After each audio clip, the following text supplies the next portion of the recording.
Hi മക്കളെ, hi. ഇന്ന് നമ്മൾ പഠിക്കാൻ പോകുന്നത് 8ാം ക്ലാസ്സിലെ കെമിസ്ട്രിയിലെ ഫസ്റ്റ് ചാപ്റ്റർ ആയ പ്രോപ്പർട്ടീസ് ഓഫ് മാറ്റർ, പദാർത്ഥ സ്വഭാവം എന്ന ചാപ്റ്ററിലെ ഇമ്പോർട്ടന്റ് ഭാഗങ്ങളാണ്. ഇതാ വരുന്നത് ഫസ്റ്റ് ഇമ്പോർട്ടന്റ് സെഷൻ. എന്താണ് മാറ്റർ അഥവാ പദാർത്ഥം എന്നാൽ എന്താണ്? രണ്ട് കാര്യങ്ങൾ പഠിച്ചാൽ മതി.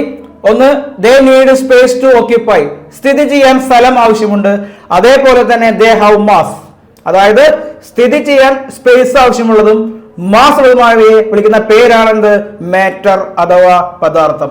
ഓക്കെ ആണല്ലോ അല്ലെ?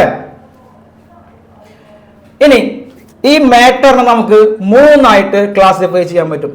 എന്തൊക്കെയാണത്?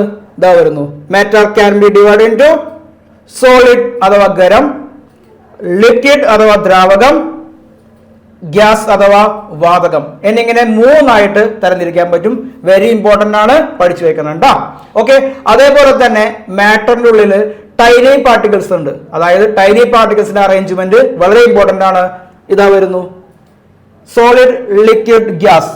ഈ മൂന്ന് സ്റ്റേറ്റുകളിലും എങ്ങനെയാണ് നമ്മുടെ ടൈനി പാർട്ടിക്കിൾസിന്റെ അറേഞ്ച്മെന്റ് വളരെ ഇമ്പോർട്ടന്റ് ആണ്. First one, solid. എന്താണ്? Particles attract each other strongly, കണികകൾ പരസ്പരം ആകർഷിക്കുന്നു. അതേപോലെ നെക്സ്റ്റ് എന്താണ്? Less distance between the particles, കണികകൾ തമ്മിലുള്ള അകലം വളരെ കുറവാണ്. ഇതാണ് സോളിഡിലെ ടൈനി പാർട്ടിക്കിൾസ്. അതേപോലെ ലിക്വിഡില് less attraction between the particles, ആകർഷണം കുറവാണ്. നെക്സ്റ്റ് എന്താണ്? കണികകൾ തമ്മിലുള്ള അകലം ഖരത്തിനേക്കാൾ കൂടുതലാണ്. Large distance between the particles.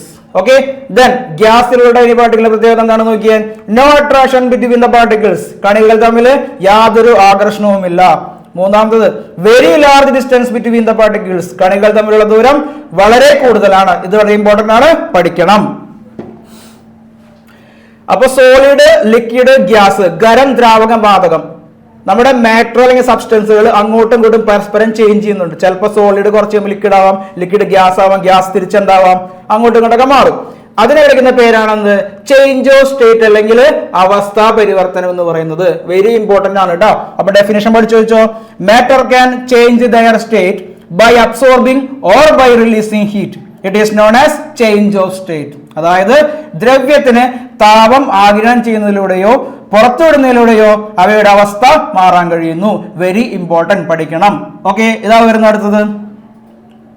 Okay, just demonstration ആണ്, പഠിക്കണം കേട്ടോ. ഇങ്ങനത്തെ ഒരു ക്വസ്റ്റ്യൻ എക്സാമിന് എന്തായാലും ഉണ്ടായിരിക്കും.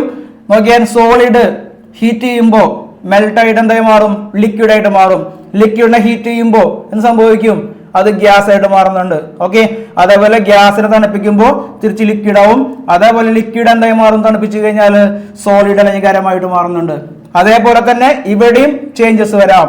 Solid directly changes into gas, അല്ലെങ്കിൽ ഗ്യാസ് എന്താവാം? തിരിച്ച് സോളിഡും ആകാം. അങ്ങനെ ഇങ്ങോട്ടും ചേഞ്ച് വരുന്നുണ്ട്. ഇതിനെ വിളിക്കുന്ന പേരാണെന്ത്? Change of state. അപ്പൊ ഇതിൽ ഈ നെയിമിംഗ് ഉണ്ടല്ലോ, അതായത് ലിക്വിഡ് ഗ്യാസ് ആവുന്നതിനെ പറയുന്ന പേര്, സോളിഡ് ലിക്വിഡ് ആവുന്നതിനെ, ലിക്വിഡ് സോളിഡ് ആവുന്നതിനൊക്കെ പറയുന്ന പേരുകൾ വളരെ ഇമ്പോർട്ടന്റ് ആണ്. അതാണ് അടുത്തത് പഠിക്കാനുള്ളത്. ഇതാ വരുന്നു. നോക്കിയടാ, സോളിഡ് ടു ലിക്വിഡ്, ഖരം ദ്രാവകമായി മാറുന്ന പ്രവർത്തനം ദ്രവീകരണം അല്ലെങ്കിൽ ലിക്വിഫാക്ഷൻ എന്ന് പറയും. ലിക്വിഡ് ടു ഗ്യാസ്, വേപ്പറൈസേഷൻ അല്ലെങ്കിൽ ബാഷ്പീകരണം. Gas to solid, solidification. Liquid to solid, solidification, ഘനീഭവിക്കൽ. അതായത് സോളിഡ് ആവുന്ന പ്രവർത്തനം സോളിഡിഫിക്കേഷൻ ആണ്. അതേപോലെ ഇമ്പോർട്ടന്റ് ആണ് സോളിഡ് ടു ഗ്യാസ്. എന്താണ്? സബ്ലിമേഷൻ ഉൽപാദനം എന്ന് പറയുന്നു. ഗ്യാസ് ടു ലിക്വിഡ്, വാതക ദ്രാവകമായി മാറുന്ന പ്രവർത്തനം സാന്ദ്രീകരണം. So it is very important, കൃത്യമായിട്ട് പഠിക്കണം. ഓക്കെ ആണല്ലോ?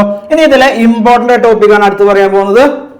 വേറൊന്നുമല്ല, സബ്ലിമേഷൻ അഥവാ ഉൽപാദനം.